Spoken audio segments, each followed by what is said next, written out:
जिस प्रकार हम पिछले दिनों से दाऊद की उस जंगल की यात्रा के बारे में सीखते चले आ रहे हैं और 10 मुख्य भाग जो दाऊद की जंगल की यात्रा के थे वो हमने देखे थे।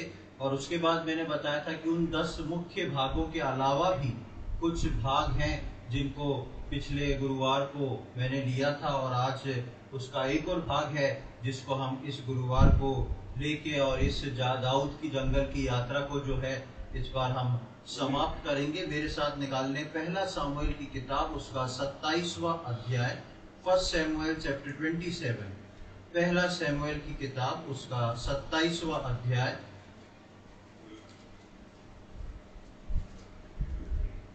और उसकी पहली 4 आयतों को हम पढ़ेंगे। पहला सामुएल 27वां अध्याय, उसकी पहली 4 आयतें।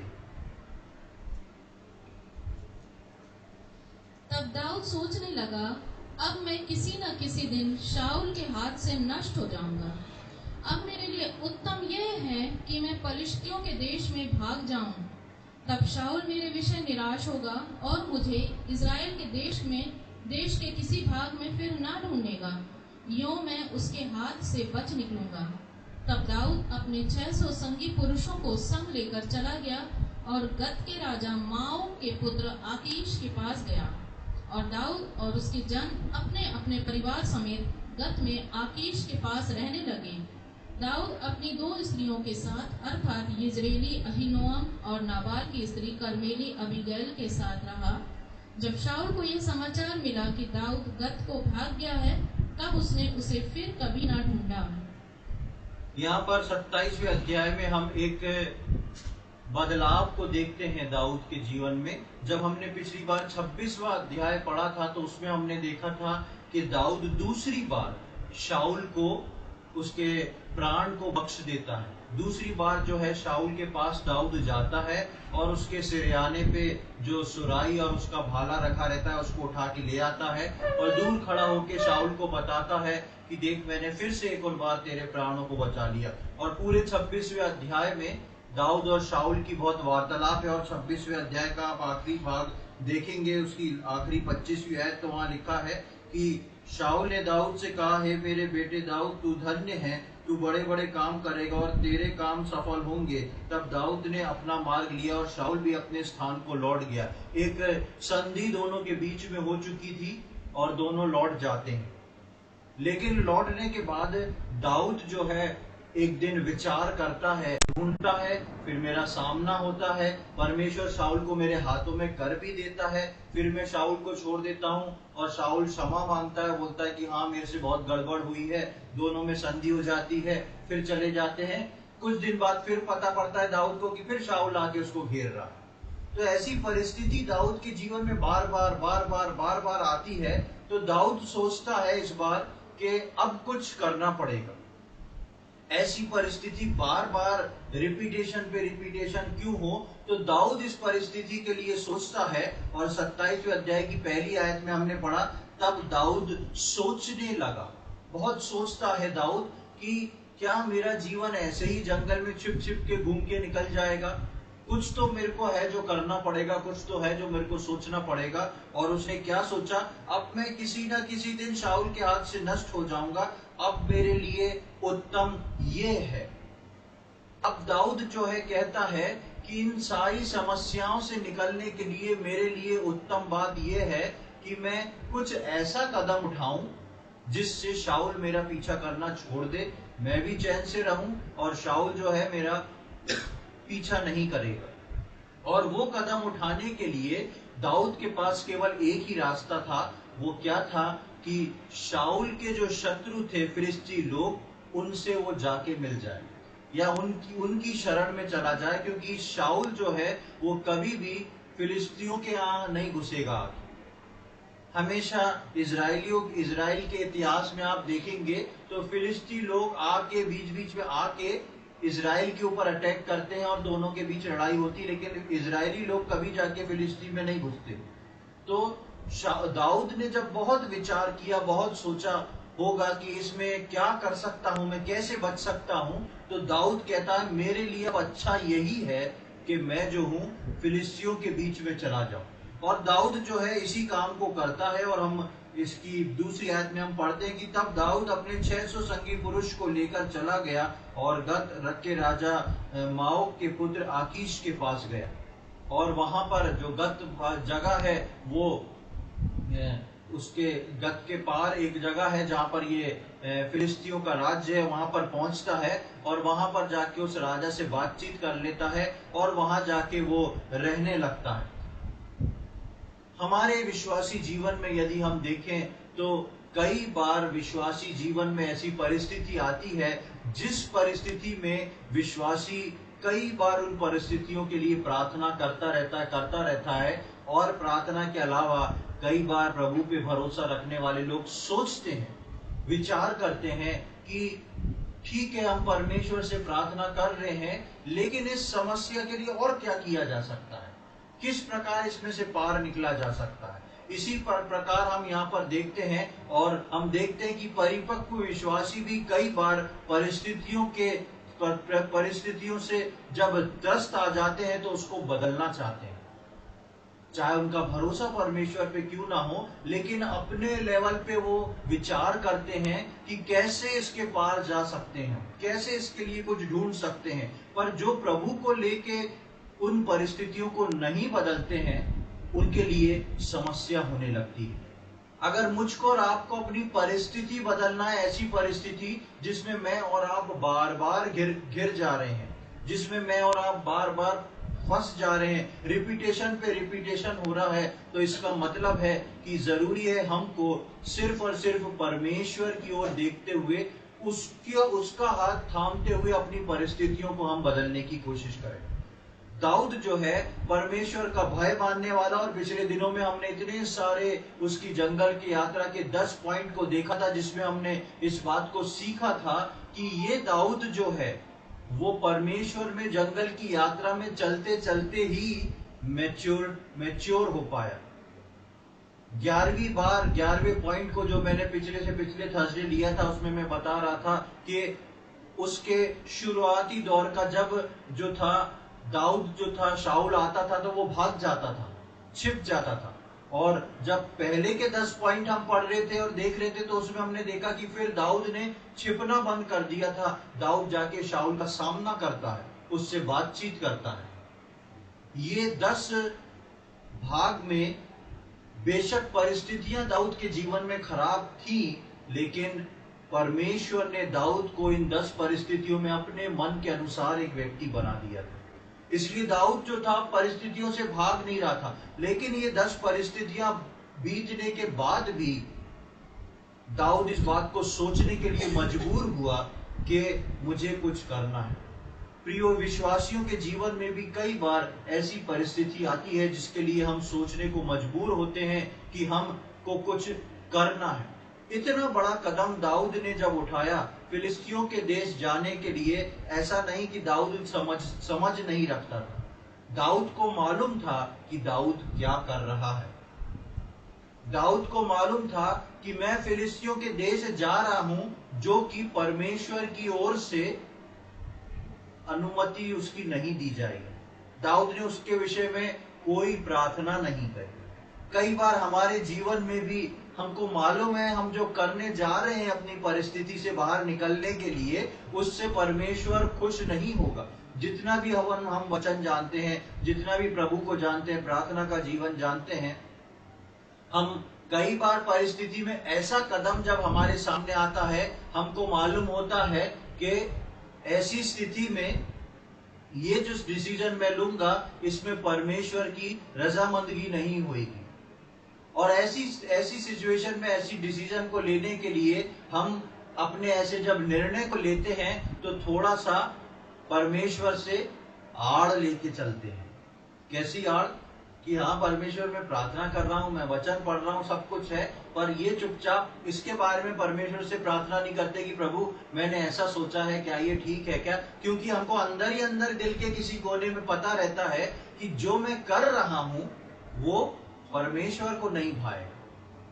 लेकिन मनुष्य होने के नाते ऐसी परिस्थिति आती है, और दाऊद जबकि इतना मैच्योर हो चुका था आत्मिकता में, उसके जीवन में भी ये परिस्थिति आई, और दाऊद इस काम को करने के लिए, इस बड़े कदम को उठाने के लिए, दाऊद जानता था हर बार परमेश्वर ने मुझको शाऊल से बचाया है, लेकिन दाऊद जो है यहाँ पर परमेश्वर से परामर्श करने नहीं जाता। जबकि पहले जहां जहां गढ़ों को बदलता है, जगहों को बदलता है, दाऊद जो है परमेश्वर से प्रार्थना करता है। एक आयत को देखेंगे पहले शमूएल के 22वें अध्याय में, जब एक गढ़ को वो बदल रहा था, तो वहां पर वो उसके मन की बात क्या थी। पहला शमूएल उसका 22वां अध्याय, उसकी 3री आयत, 3rd वर्स, वहां देखें क्या लिखा हुआ है। वहां से दाऊद ने मोआब के मिस्पा को जाकर मोआब के राजा से कहा, मेरे पिता को अपने पास तब तक आकर रहने दो जब तक कि मैं ना जानूं कि परमेश्वर मेरे लिए क्या करेगा। हाँ, वो था वेटिंग अपॉन द लॉर्ड, परमेश्वर के सम्मुख इंतजार करना, परमेश्वर के सम्मुख बैठ के अपने समय का इंतजार करना। और वहां पर दाऊद बोलता है, उसको लेता है कि जब तक मुझे पता ना पड़ जाए कि परमेश्वर ने मेरे लिए क्या प्लानिंग्स कर रखी है, जब तक मुझे पता ना पड़ जाए कि परमेश्वर ने मेरे लिए किन बातों को रखा है, तब तक मैं आगे कदम नहीं बढ़ाऊंगा। और वही दाऊद जो है 27वें अध्याय में आके क्या बोलता है, अब मेरे लिए उत्तम यही है, अब मेरे लिए यही उत्तम है कि मैं एक ऐसा कदम उठाऊं जिसमें इजराइल के शत्रुओं की यहाँ जाके शरण ले लूं। उत्तम यानी कि सबसे बेस्ट, सबसे अच्छा मेरे लिए यही है। पिछले दिनों में हम भजन 73 की एक आयत को पढ़े थे, किसी को याद है क्या लिखा था उसमें? भजन 73 उसकी 28वीं आयत को निकालें, पढ़ें क्या लिखा है वहां पर। Psalms 73 वर्स 28, भजन 73 उसका 28वीं आयत।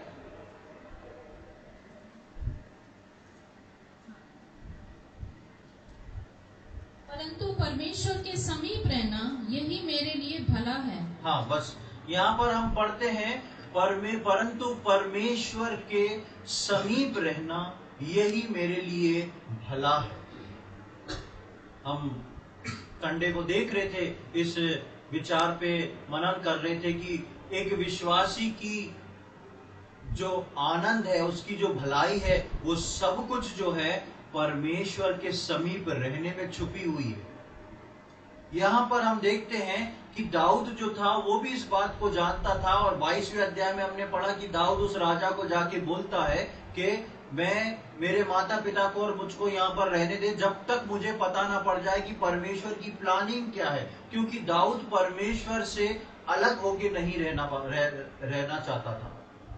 लेकिन जब 27वें अध्याय में आता है तो दाऊद जो है इस बात को धीरे से किनारे करता है। ऐसा नहीं कि दाऊद आत्मिकता में की मैच्योरिटी उसकी कम हो गई, वो सारी बातों को जान रहा है। ऐसा नहीं कि दाऊद यहाँ पर अनजान हो गया है कि क्या फिलिस्ती लोग हैं, वहां पे जाके रहने में क्या बुराई है। ऐसा कुछ नहीं है कि उसके पीछे का भेद दाऊद को नहीं मालूम। दाऊद बहुत ही बुद्धिमान व्यक्ति है, उसको मालूम है वो क्या कर रहा है, लेकिन फिर भी अपने इस डिसीजन में वो एक आड़ लेके चलता है। प्रियो, मेरे और आपके जीवन में भी कई बार ऐसा समय आता है, या शैतान ऐसा समय लाता है कि जब मैं और आप एक डिसीजन को यदि लेते हैं तो उसको परमेश्वर से छुपा के रखने की कोशिश करते हैं। और ये डिसीजन जो दाऊद ने लिया था, बेशक एक मनुष्य के रूप से, शारीरिक रूप से लिया हुआ था, लेकिन ये कामयाब भी होता है। आप देखेंगे 27वें अध्याय की 4थी आयत, तो वहां पर लिखा है, तब शाऊल को ये समाचार मिला कि दाऊद गत को भाग गया है, तब उसने उसे फिर कभी नहीं ढूंढा। वो खत्म हो गया। यानी कि दाऊद ने जिस कदम को उठाया था उस कदम के अनुसार वो विजयी घोषित हो गया। शाऊल जो था दोबारा उसको पकड़ने को नहीं आया, यही तो दाऊद चाहता था। पर ये शॉर्टकट जो था, कितना एक छोटा सा डिसीजन, कितना छोटा सा शॉर्टकट और कामयाबी हासिल। पर ये जो शॉर्टकट था ये परमेश्वर की इच्छा के अनुसार नहीं था।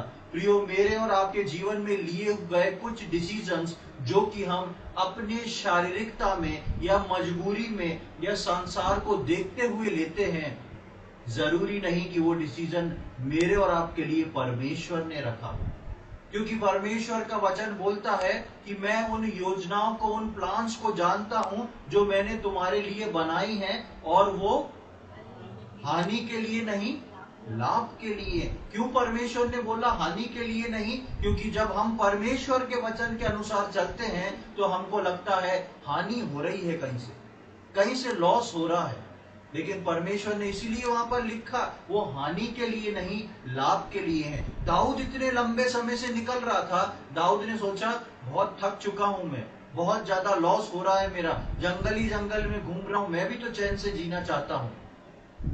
लेकिन उसका इस रीति से जंगल में भटकना उसको परमेश्वर के हृदय के अनुसार एक व्यक्ति बना रहा था, जिसके ऊपर शैतान ने एक दिन पर्दा डाला और उसको बताया कि तुम्हारे लिए भला यह है। और दाऊद बोलता है कि मेरे लिए तो भला इसी बात में है कि मैं यहां से भाग के फिलिस्तीय देश में चला जाऊं।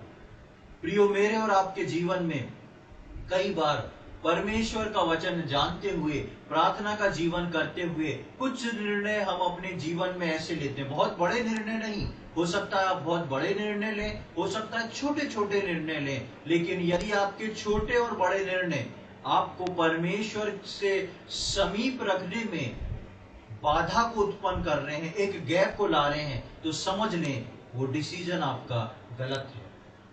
परमेश्वर के समीप रहना, फिर उसमें चाहे नुकसान क्यों ना हो, क्योंकि नुकसान हमको सांसारिकता और शारीरिकता दिखाती है, लेकिन परमेश्वर बोलता है कि मैंने जो तुम्हारे लिए भविष्य चुना है, मैंने जिन बातों को चुना है वो हानि की नहीं लेकिन लाभ के लिए है। और जैसा उसने सोचा था, हमने देखा वैसा हो भी गया।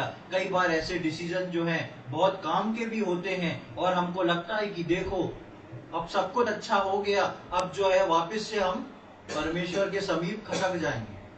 पहले परमेश्वर के समीप से थोड़ा दूर जाके इस निर्णय को ले लिया, अब वापस चुपचाप ऐसे आ जाएं कि परमेश्वर को पता ही नहीं पड़े कि हम दूर गए थे। ऐसा संभव है क्या? नहीं है ऐसा संभव। परमेश्वर से दूर गए और शैतान ने कुछ चीजों को दिखाया और उनने अपने जीवन के लिए निर्णय लिया, लेकिन आगे हम देखते हैं कि इस घटना में आगे क्या होता है। आगे की ओर बढ़ेंगे। पहला शमूएल उसका 30वां अध्याय, इसके 30वें अध्याय में आ जाएं और उसकी पहली 6 आयतों को हम पढ़ेंगे। तीसरे दिन जब दाऊद अपने जनों समेत सिकलग पहुंचा, तब उन्होंने क्या देखा कि अमालेकियों ने दक्षिण देश और सिकलग पर चढ़ाई की और सिकलग को मार के फूंक दिया, और उसमें की स्त्री आदि छोटे बड़े जितने थे सबको बंदी बनाकर ले गए। उन्होंने किसी को मार तो नहीं डाला, परंतु सबों को लेकर अपना मार्ग लिया। इसलिए जब दाऊद अपने जनों समेत उस नगर में पहुंचा, तब नगर तो जला पड़ा था और स्त्रियां और बेटे बेटियां बंदी बनाकर ले जाए गए थे। तब दाऊद और वे लोग जो उसके साथ थे चिल्लाकर इतना रोए कि फिर उनमें रोने की शक्ति न रही। दाऊद की दोनों स्त्रियां यिज्रेली अहीनोआम और कर्मेली नाबाल की स्त्री अबीगैल बंदी बना ली गई थी।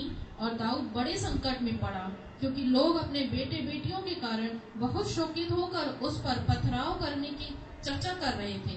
परंतु दाऊद ने अपने परमेश्वर यहोवा को स्मरण करके हियाव बांधा। हाँ, इसके बीच में अभी हमने 27वां अध्याय पढ़ा था, उसके 28 और 29 में दोनों में कई परिस्थितियां हैं, वो आप बाद में घर जाके पढ़ सकते हैं कि कैसी परिस्थितियां क्रिएट हुई। दाऊद जो है वो फिलिस्तियों के साथ एक युद्ध लड़ने के लिए जाता है, और वो युद्ध जो लड़ने जा रहे होते हैं वो इजराइल के विरोध में था।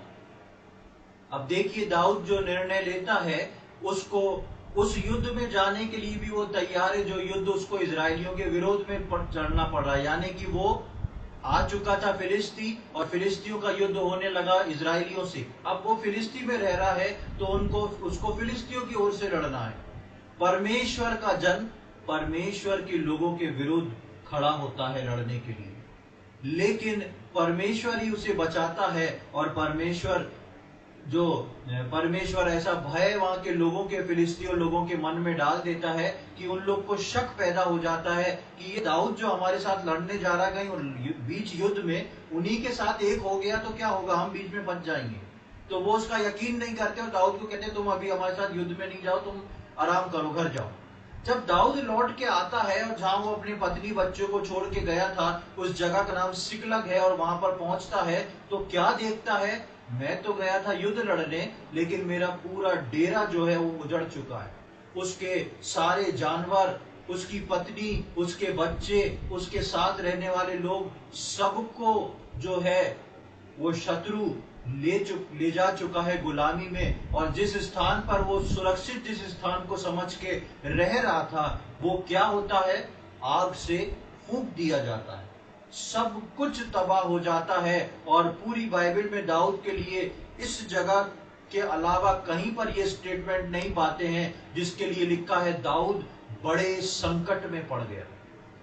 बड़े संकट में, बहुत सारे छोटे संकट थे जिनसे दाऊद निकलना चाहता था, लेकिन दाऊद ने जब अपना निर्णय लिया तो लिखा है दाऊद एक बहुत बड़े संकट में पड़ गया। इस जंगल की यात्रा में दाऊद ने कभी भी इस अनुभव से वो नहीं निकला कि उसके पत्नी बच्चों को गुलामी में ले जाया गया, उसका सब कुछ लूट के ले जाया गया और उसका रहने का स्थान जो है आग में फूंक दिया गया। और वहां पर लिखा है 4वीं आयत में हम पढ़ते हैं, तब दाऊद और वे लोग जो उसके साथ थे चिल्लाकर इतना रोए कि फिर उनमें रोने की शक्ति ना रही। इतना रोए, दाऊद के लिए रोने के लिए यहाँ पर स्पष्ट लिखा है। और ये चीज भी हम दूसरी जगह नहीं पाते कि दाऊद और उसके लोग इतना रोए कि उनके पास रोने की शक्ति नहीं। क्यों नहीं थी? दाऊद क्यों महासंकट में पड़ गया? दाऊद के पास रोने की शक्ति क्यों शेष नहीं बची? दर्द केवल ये नहीं था कि उसकी पत्नी बच्चे गुलामी में चले गए, दर्द ये था कि दाऊद समझ गया मैंने क्या किया है। ध्यान से सुने, दर्द केवल ये नहीं था कि उसके पत्नी बच्चे गुलामी में चले गए, लेकिन दाऊद के मन में दर्द ये था कि मैंने निर्णय को गलत लिया। मैंने वो निर्णय जो परमेश्वर से थोड़ा सा आड़ करके चला, मैंने अपने सोचा कि मेरे लिए उत्तम यही है, वही उत्तमता जो है वो मेरे लिए महासंकट का कारण बन गई।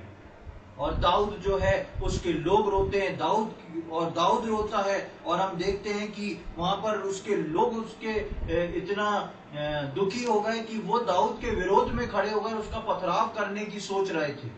ऐसी घटना दाऊद के जीवन में कभी नहीं हुई।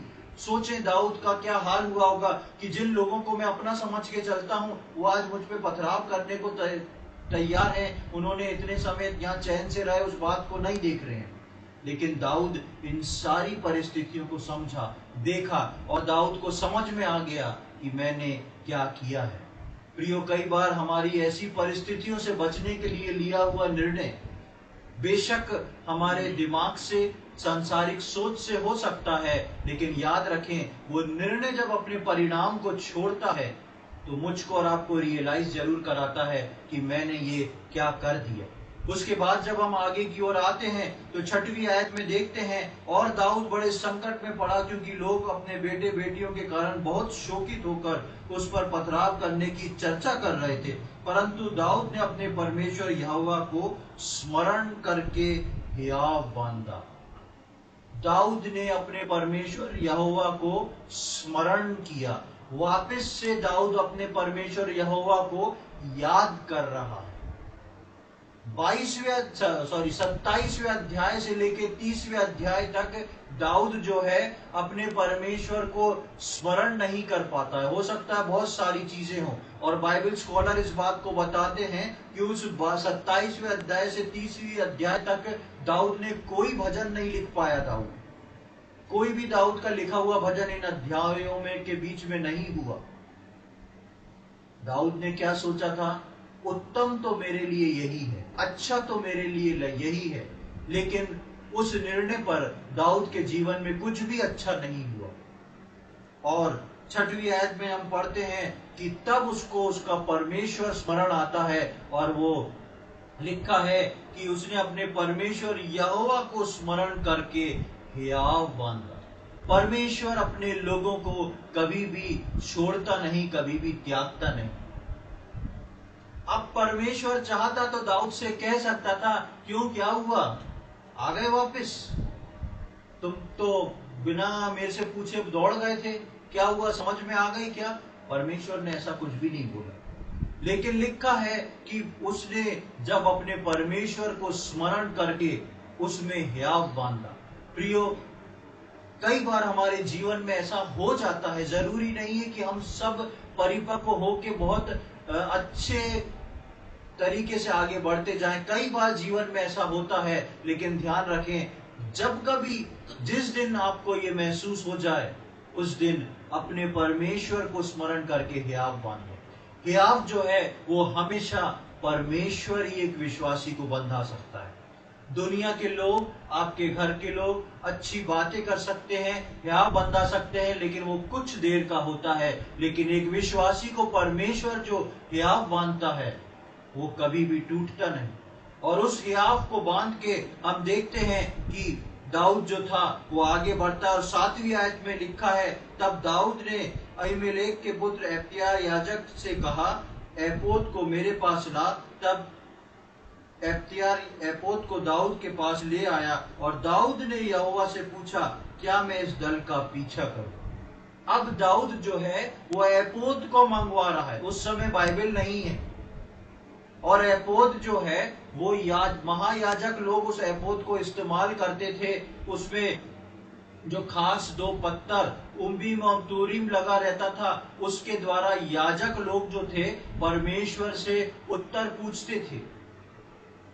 और अब जो है दाऊद परमेश्वर से पूछ रहा है परमेश्वर की विधि के अनुसार। जब दाऊद को सिकलग अपने परिवार को लेके जाना था तो दाऊद ने नहीं पूछा था, लेकिन अब दाऊद ने जब परमेश्वर को स्मरण किया है, उसको रोना आया फूट फूट के, क्योंकि उसको याद आ गया मैंने गलती क्या करी है। तो दाऊद जो है अब एपोद को अपने पास लाने को बोल रहा है।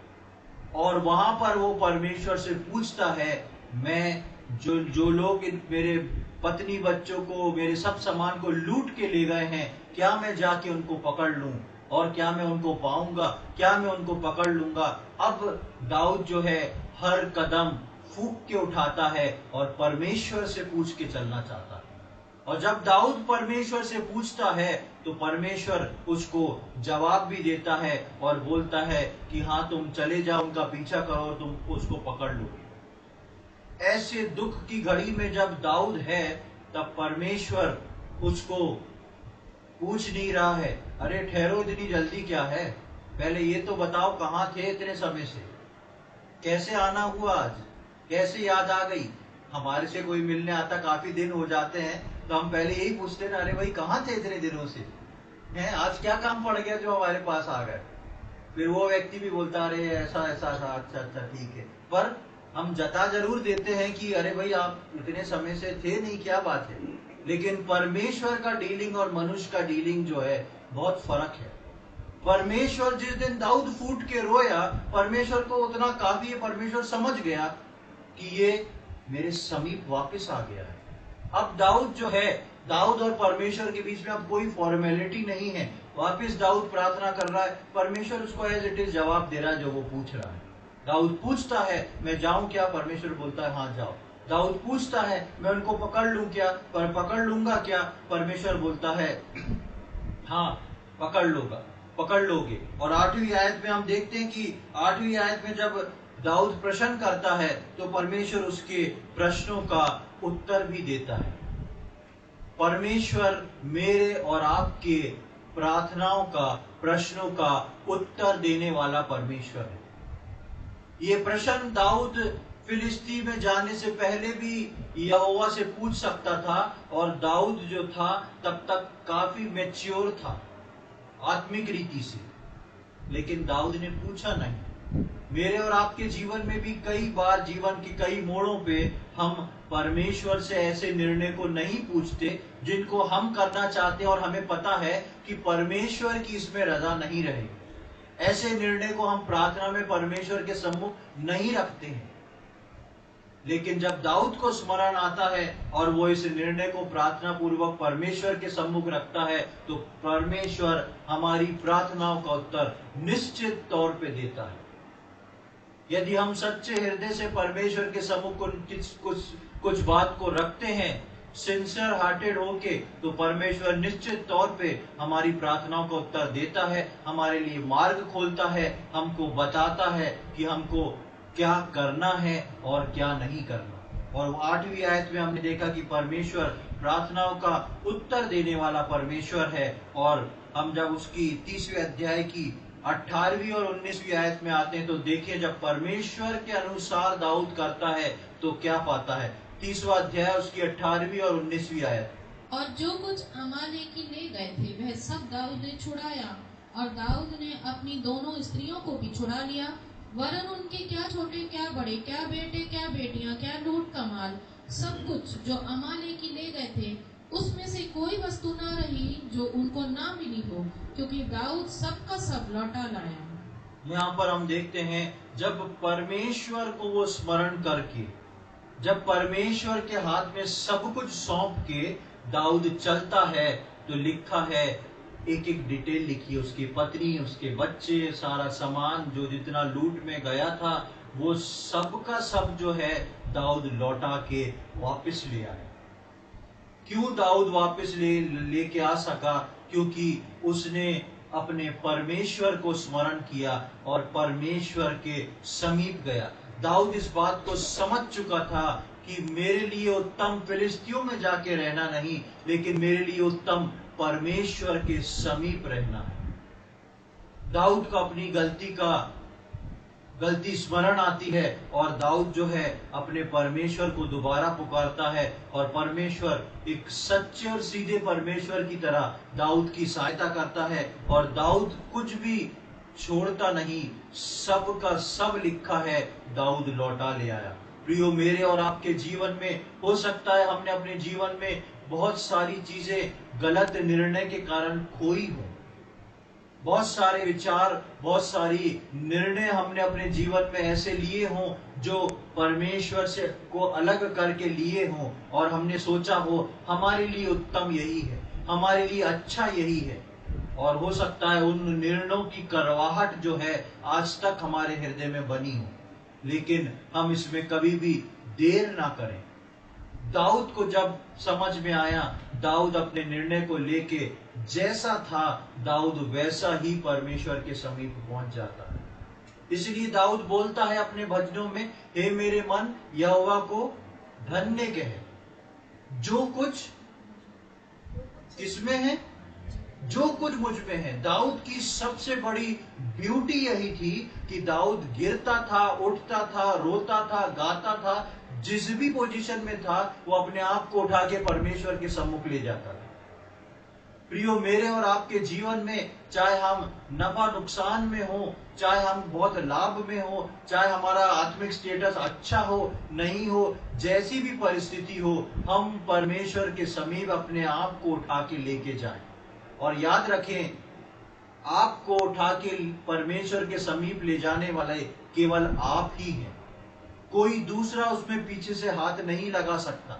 आपके लिए प्रार्थना हो सकती है, आपको वचन मिल सकता है, लेकिन एक निर्णय परमेश्वर के समीप जाने का आपको स्वयं लेके खुद उठ के जाना जरूरी है। दाऊद ने स्वयं ये निर्णय लिया। दाऊद ने खुद अपने पास उस एपोद को मंगवाया। दाऊद ने खुद परमेश्वर से प्रार्थना करी, और लिखा है दाऊद ने जब खुद परमेश्वर को स्मरण करा तब परमेश्वर ने उसका हियाव को बांध दिया, ऐसा हियाव जो टूटने का नहीं था। और उस हियाव के कारण, परमेश्वर की उस बड़ी आशीष के कारण दाऊद जो था वो सब का सब कुछ वापस ले आया। प्रियो, मेरे और आपके जीवन में बहुत सारी चीजें ऐसे खो जाती हैं, निकल जाती हैं, चाहे वो हमारा चैन हो, चाहे वो हमारा आराम हो, लेकिन परमेश्वर के समीप उन बातों को लेके जाना, फिर से परमेश्वर सब कुछ रिस्टोर कर देता है मेरे और आपके जीवन में। परमेश्वर बोलता है कि जो कुछ तुम्हारे जीवन में हुआ है वो जान दो, लेकिन जिस दिन तुम मुझको स्मरण करते हो, तुम उन सारी चीजों को वापस पालो। सबका सब दाऊद लौटा ले आया था। हम अय्यूब के विषय में पढ़ते हैं, वहां पर लिखा है जब उसने अपने मित्रों के लिए प्रार्थना करी, अपने परमेश्वर को स्मरण करा, परमेश्वर ने 2 गुना अय्यूब को सब कुछ लौटा दिया। परमेश्वर मेरे और आपके लिए काम करने वाला परमेश्वर है। परमेश्वर मेरी आपकी भलाई को चाहने वाला परमेश्वर है। हमारे भविष्य के लिए परमेश्वर उन बातों को रखता है जो लाभ की हैं, हानि के लिए नहीं। लेकिन फिर भी हमारे जीवन में यदि कुछ निर्णय के वजह से हम पीछे की ओर हट जाते हैं, गिर जाते हैं, परेशानी की कोई बात नहीं। परमेश्वर का वचन मुझसे और आपसे इस बात को बोलता, इस फिर से मुझको और आपको हियाव बंधाता है, ढाढ़स देता है, और परमेश्वर बोलता है अभी कुछ बिगड़ा नहीं, अभी कुछ बिगड़ा नहीं है, क्योंकि मैंने अपने बेटे को तुम्हारे को लेने को नहीं भेजा है। तुम अभी भी अपने जीवन में सब कुछ ठीक ठाक कर सकते हो, और जितनी चीजें गई हैं उन सब को तुम वापस लेके आ सकते हो। एक आखिरी आयत को हम पढ़ेंगे, योएल नबी की किताब उसका 2 अध्याय, बुक ऑफ जोएल चैप्टर 2, योएल नबी की किताब उसका 2 अध्याय और उसका 23, 24, 25। 1063 पे पुराने नियम में आपको पेज नंबर में मिल जाएगा। हे सियोन के लोगों, तुम अपने परमेश्वर यहोवा के कारण मगन हो और आनंद करो, क्योंकि तुम्हारे लिए वह वर्षा अर्थात बरसात की पहली वर्षा बहुतायत से देगा, और पहले के समान अगली और पिछली वर्षा को भी बरसाएगा। तब खलिहान अन्न से भर जाएंगे और रसकुंड नए दाख मधु और ताजे तेल से उमड़ेंगे। जिन वर्षों की उपज अरबे नामक टिड्डियों और येलेक और हासिल ने और गाजाम नामक टिड्डियों ने अर्थात मेरे बड़े दल ने, जिसको मैंने तुम्हारे बीच भेजा, खाली थी, मैं उसकी हानि तुमको भर दूंगा। यहाँ पर हम देखते हैं कि परमेश्वर का वचन अपने लोगों के लिए किस बात को बोलता है। हे सियोन के लोगों, तुम अपने परमेश्वर यहोवा के कारण क्या हो जाओ? मगन हो जाओ, आनंदित हो जाओ। क्यों हो जाओ? क्योंकि तुमको परमेश्वर के समीप रहना है। ये परमेश्वर वो परमेश्वर नहीं जो गलती हो जाने पे दंड देके तुमको जला के नरक में फेंक दे। ये परमेश्वर वो परमेश्वर है जो तुम पर तरस खाता है। ये परमेश्वर वो परमेश्वर है जो तुम्हारा आज भी इंतजार करता है कि ये मेरा बेटा, ये मेरी बेटी गया जरूर था, लेकिन ये जब लौट के आएगा मैं इसको अपने सीने से लगा लूंगा। हम पिछली बार उड़ाऊ पुत्र के बारे में देख रहे थे। उसका जो पुत्र, दूसरा छोटा पुत्र जो अपना सब कुछ गवा के लौटा है, तो जब लौटता है अपने घर को तो वो देखता है उसका पिता कहां पर खड़ा था? घर के बाहर खड़ा हुआ था। उसका पिता घर के बाहर खड़ा था, इंतजार कर रहा था कि मेरा वो बेटा जो सब कुछ लेके चला गया था, वो जिस दिन आएगा मैं उसको वापस अपना लूंगा। और आता है और उसका पिता उसको गले लगा लेता है। ये परमेश्वर मुझसे और आपसे बेहद प्रेम करने वाला परमेश्वर है। ये परमेश्वर वो परमेश्वर नहीं जो मेरी और आपकी गलतियों को गिन गिन के लिख लिख के रखे, लेकिन वो परमेश्वर मेरे और आपके हृदय को देखने वाला परमेश्वर है। उसने दाऊद का हृदय, जिस दिन दाऊद रोया, परमेश्वर ने दाऊद के हृदय को देख लिया और वापस सारी चीजें बिना वार्तालाप के ऐसी सेट हो गई जैसे कुछ हुआ ही नहीं था। वो जा रहा है, परमेश्वर से पूछ रहा है, परमेश्वर उसको बता रहा है, कोई वार्तालाप नहीं, परमेश्वर कुछ नहीं पूछ रहा है, कहाँ थे, क्या था, क्यों ऐसा करा, वैसा कुछ नहीं। परमेश्वर ने दाऊद को समझ लिया और दाऊद ने परमेश्वर को समझ लिया, इतना काफी है।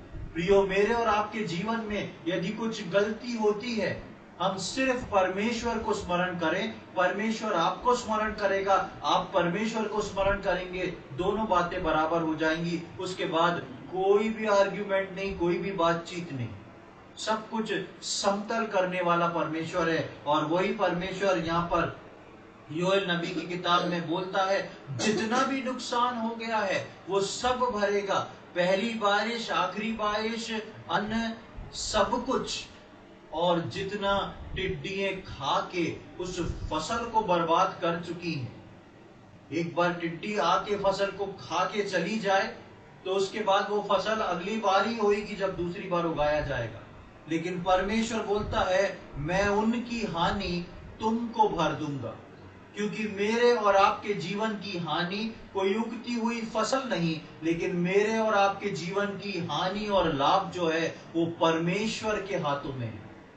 इसलिए हम अपने परमेश्वर को स्मरण करें, उसके समीप रहना मेरे लिए सबसे उत्तम है। इसलिए भजनकार उस एक्सपीरियंस को लेके बोलता है कि परमेश्वर के समीप रहना मेरे लिए सबसे उत्तम है। और यहाँ पर दाऊद इस बात को सीख जाता है। प्रियो, आइए आज के इस दिन में मैं और आप इस बात को स्मरण करके देखें, यदि हमारे जीवन में पिछले दिनों में कुछ भूल चूक हुई है, कुछ ऐसा निर्णय हुआ है जिसके वजह से हमने उस निर्णय को परमेश्वर से छुपा के रखा है, जो हमने परमेश्वर की इच्छा को जानते हुए भी उस निर्णय को हम नहीं ले पाए, तो आज दाऊद के समान हमारे को परमेश्वर ये समय देता है कि हम उसको स्मरण करें, हम उसको स्मरण करके उसके समीप जाएं। निश्चय जाने जो कुछ भी आपने खो दिया है, परमेश्वर उसको पूरी तरह लौटा ले आने में सक्षम है, क्योंकि वो आपका परमेश्वर है, वो मेरा परमेश्वर है, वो मुझको और आपको लेके चलने वाला परमेश्वर है। और परमेश्वर नहीं चाहता कि मैं और आप जो हैं हानि का जीवन जीने पाए। दाऊद के समान, जो दाऊद के जीवन में एक घटना घटी, उतना मैच्योरिटी में आत्मिक रीति से आगे बढ़ने के बाद भी जो दाऊद नहीं कर सका, वो मेरे और आपके लिए एक बड़ा उदाहरण बन के आज की शाम खड़ी हो चुकी है। हम अपने परमेश्वर को स्मरण करें अपने हर काम में, और हम ये ना सोचे मेरे लिए उत्तम ये है, हम ये सोचे मेरे लिए उत्तम रहना, मेरे लिए उत्तम परमेश्वर के समीप रहना है। और परमेश्वर निश्चय जाने हर चीज को आपके जीवन में रिस्टोर करने के लिए सक्षम परमेश्वर है। ये उसका हेडेक है कि फिर वो किस प्रकार रिस्टोर करता है, लेकिन वो सब कुछ वापस ला देने वाला परमेश्वर है। परमेश्वर इन वचनों को समझने में हम में से प्रत्येक की सहायता करे। परमेश्वर के नाम की महिमा हो। आइए हम प्रार्थना करेंगे। प्रभु जी, हम धन्यवाद देते हैं इस सुंदर समय के लिए जो आपने हमको प्रदान करा। प्रभु, आज के वचन के लिए हम धन्यवाद देते हैं, धन्यवाद देते हैं जितने लोग आके इन वचनों को सुन सके, हम उन सभी को आपके हाथों में सौंपते हैं। प्रभु जी, हम प्रार्थना विनती करते हैं सभी एक एक जन के लिए जो आज वचन सुने हैं, जो आगे आने वाले समय में वचन सुनेंगे, एक एक जन को हम आपके हाथों में सौंपते हैं। प्रभु जी, हम में से प्रत्येक जिन्होंने इन वचनों को सुना है, यदि हमारे जीवन में कुछ निर्णय ऐसे हुए हैं जो कि आपसे अलग होके किए गए हैं, जिसका भुगतान हमको भुगतना पड़ रहा है, हम ऐसे एक एक जन को, एक एक विश्वासी को आपके हाथों में सौंपते हैं और उनके लिए प्रार्थना करते हैं। प्रभु, जब आज की शाम वो आपको स्मरण करते हैं, प्रभु आप उस दाऊद के समान अपनी बड़ी दया को उनके जीवन पे उंडेल दे प्रभु जी। और हम प्रार्थना विनती करते हैं कि उनके जीवन फिर से बदल जाएं, वो प्रभु जी आपके समीप रहना सीख जाएं और आपके समीप उस शांति और आनंद को पाने वाले हो सकें। हम प्रार्थना विनती करते हैं उन निर्णयों के द्वारा पिछले दिनों में जितनी भी नुकसान लोगों ने उठाया है, हम उसके लिए प्रार्थना करते हैं प्रभु, वो सारे नुकसान प्रभु यीशु मसीह के नाम से भर जाएं।